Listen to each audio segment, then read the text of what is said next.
Hi everyone, welcome back to this session. I am Sobhagya and today we are installing Cilium on AWS EKS as the primary CNI. This means Cilium will act as the only CNI for the cluster, completely replacing the default AWS VPC CNI. Although we have already installed Cilium in a previous video using ENI mode, in today's video the difference is that we will be using ClusterPool IPAM. Now let's start with today's agenda. First, we will look at why we are choosing this setup. We will discuss the limitations of the standard ENI data path and IPAM and how using ClusterPool IPAM allows us to overcome them. Next, we will go through the step-by-step Cilium installation demo using ClusterPool IPAM. Now that we have checked what we are going to do today, let's move to the why part. We will start with first section where we need to understand the limitations of the ENI data path and how IPAM works in this mode. Before we begin to check the ENI limitations, let's discuss how a pod gets an IP in ENI mode. When we create a pod schedule request, the kubelet calls the CRI and then the CRI calls the CNI to request an IP. Then the operator makes an API call to retrieve a batch of IPs, usually 12 to 15 at a time. This is to populate the IP pool fields in the CRD. The agent then reads CRD and provides an IP back to the kubelet, allowing the pod to be scheduled. As you can see in the picture, the node uses the primary IP of the ENI, which becomes ETH0 and is used as Cilium host. Meanwhile, the pods grab those available secondary IPs. But what happens when we run out of secondary IPs on the primary ENI? One thing that's happening here, when the Cilium operator asks for a new batch of IPs, if we don't have enough available slots for secondary IPs on the primary ENI, EC2 automatically attaches a new ENI. So, in ENI mode, these additional pod IPs come directly from the secondary IPs of this newly attached ENI. Once that new ENI is attached and the IPs are available, the pending pod is created. However, in a real cluster, you generally won't see a pod stuck in a pending state while this happens, because the operator requests a batch of IPs ahead of time, so this ENI attachment triggers before we completely run out of addresses. These newly attached IPs are kept as warm IPs. So this process happens in the background, ensuring that an IP is already available by the time the pod needs to be created. However, this scaling isn't infinite. Now as you can see in the diagram, we have attached another ENI to get more IPs, but we have now reached our max limit. Every instance has a limit on how many ENIs can be attached. Since we have hit that cap, we physically cannot attach any more interfaces. Therefore, we cannot create any new pods. So we can say that the CNI manages secondary IPs for pod IPs and Cilium in ENI mode uses these secondary IPs. And that is exactly what causes our limitation in ENI mode. The problem is that every EC2 instance type has a limit on how many ENIs and IPs it can use. For example, if we take a T3 small instance, it allows 3 ENIs, but each ENI only supports 4 IP slots, primary and 3 secondaries. So we can have only 9 application pods. So in the end, we can say that because of these ENI limits, the pod count is directly limited by the physical capacity of the EC2 instance. Now how do we fix this and how do we use more IPs? This is where ClusterPool comes in. So in section 2, we will check ClusterPool. As we have discussed in our routing videos, the Cilium operator will populate the Cilium node CRD with IPs from the pod CIDR flags. So we can simply pass CIDRs to the pods, solving the allocation problem. But now the problem arises that how do we route them? In AWS, we have routing tables for the ENI IPs and we used native routing mode. But here, AWS doesn't know about our new pod IPs. So how will we route our traffic?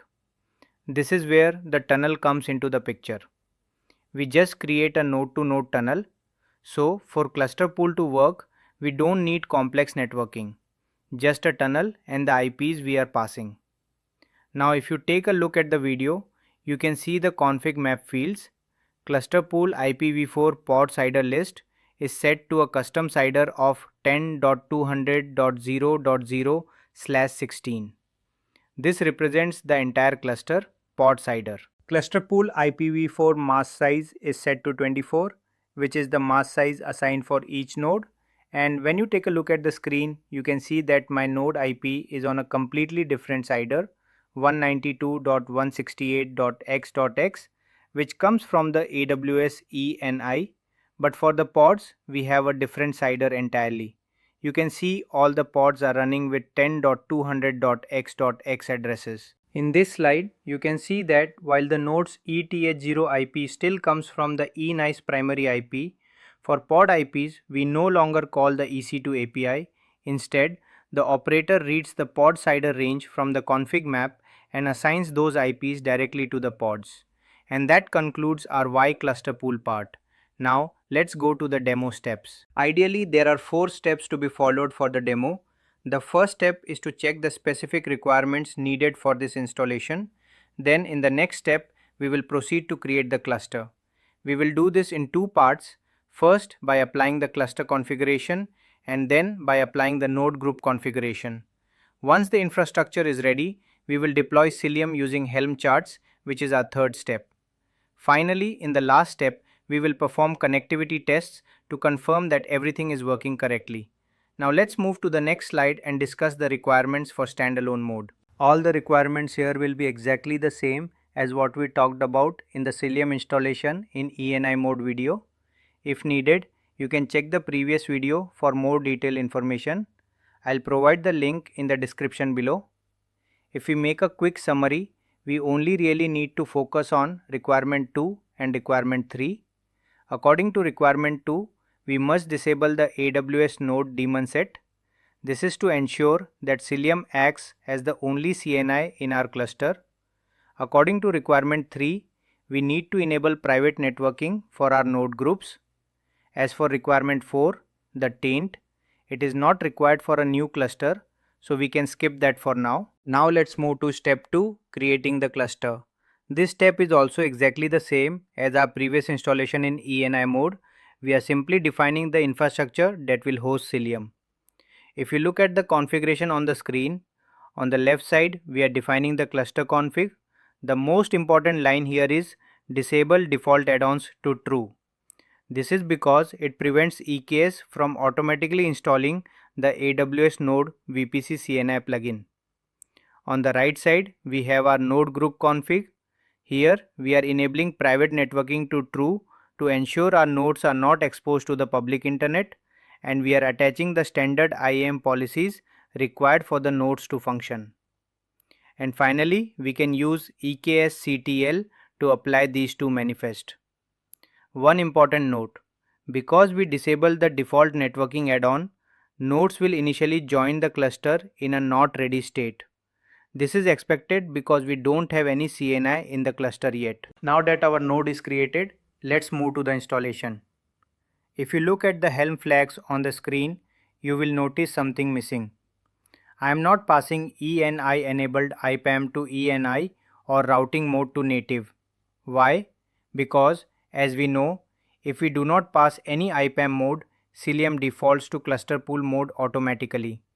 Similarly, the default routing mode is overlay tunnel. Also, the default CIDR for cluster pool is 10.0.0.0/8. So technically, just running Helm install Cilium would work out of the box without any extra flags.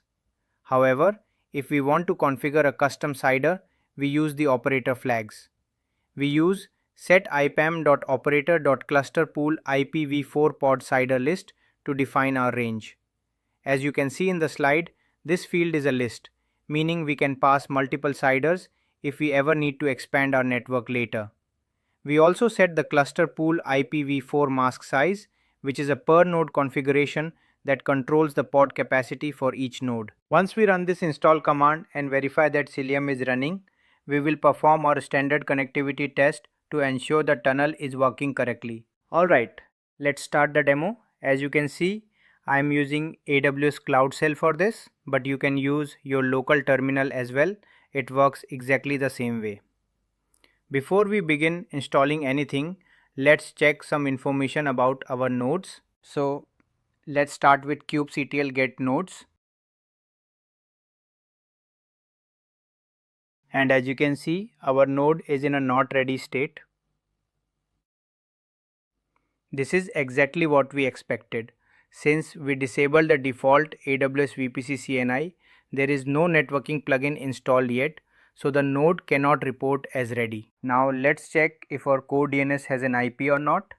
So I am running kubectl get pods -o wide. My bad, I forgot the namespace. Let's try that again, pointing to the kube system namespace by adding namespace kube system. Now if you look closely at the output, you'll notice core DNS is pending because it's waiting for a CNI to assign it an IP. Meanwhile, kube proxy is already running because it uses the host network, so it's just using the node's IP. Now let's verify whether Cilium is installed or not. By using kubectl get cn. Cn stands for Cilium node, which will show the nodes that are using Cilium. Now you can see that Cilium is not installed. Now I am creating a Cilium system namespace where Cilium will be installed. Although this is not required, I am doing it for better resource management. Now that our namespace is created, I will add the Cilium Helm repo. As you can see, now the Helm is added. So moving to the next, I can now directly run Helm install to set up Cilium. As we discussed for cluster pool with default CIDR 10.0.0.0/8, we don't need to pass any extra flags. Just Helm install release and Cilium repo works fine. Although I am explicitly passing the version and namespace here, they aren't required, and without them it would just install the latest version from your local repo into the default namespace. When I mentioned kube system as the default in other videos, I was referring to the Cilium CLI, which picks kube system by default, or because we explicitly pass the flag. So to be clear, without a flag here, Helm installs in the default namespace. Now that our release is deployed, we will run Cilium status to check if Cilium is ready.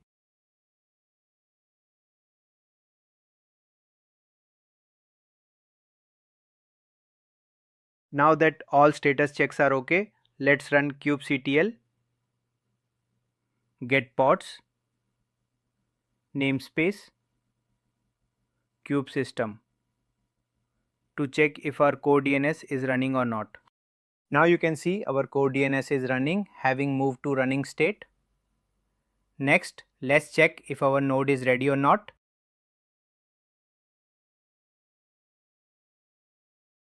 And here you can see that our node is also now in the ready state.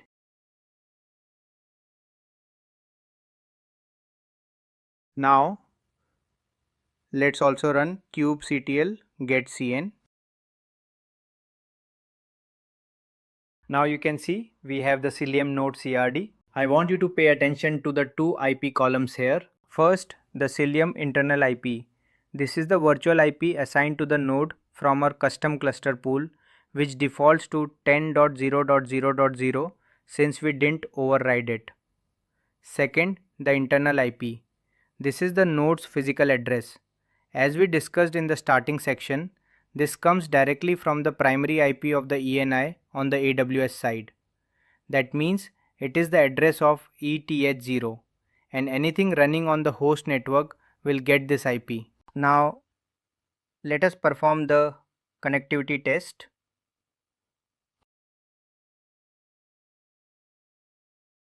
Before we run the connectivity test, let's actually check a few additional things first. First, let's check the Cilium status directly from the daemon set to get some internal details. To do that, we need to find a running Cilium pod and then exec into it. So let's do that first.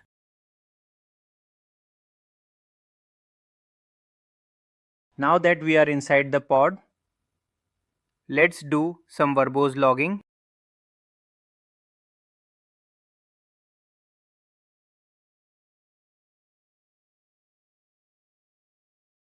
And here you can see that the IP is allocated from a bigger pool. It is not like the ENI pools. Why do we see 254 IPs? Because we passed a mask size of 24. If you do the math, then 2 to the power 32 minus 24, which is 2 to the power 8, which is 256, and subtract the two unusable IPs, and the remaining usable count is 254. Here you will also notice that chaining is set to none. Now let's exit the pod and verify the IPAM mode we are actually using by checking the config map.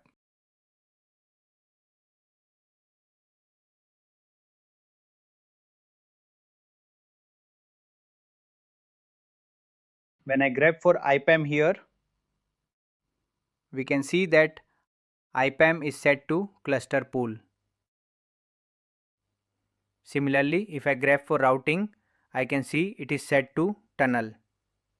But just to be sure, I will exec back in and show you that directly. Ignore the next few commands for now. I am just checking something. If I find it, I will explain it. Otherwise, I will just exec into the Cilium pod again. Forget that, let's just check the routing directly. I will exec back into the Cilium pod to verify it. Now that we are inside the pod, let's just run Cilium status. Now you can see that we are using tunnel mode, the protocol is VXLAN and the host routing type is legacy. Now let's exit from here and move on to the final step, running the connectivity test.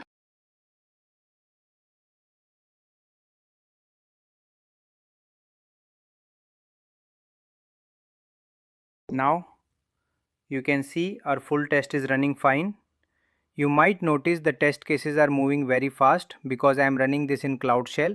So I will pause the video here and we will meet back when the test finishes. Welcome back. You can see that all our expected tests have succeeded. So let's conclude our session here.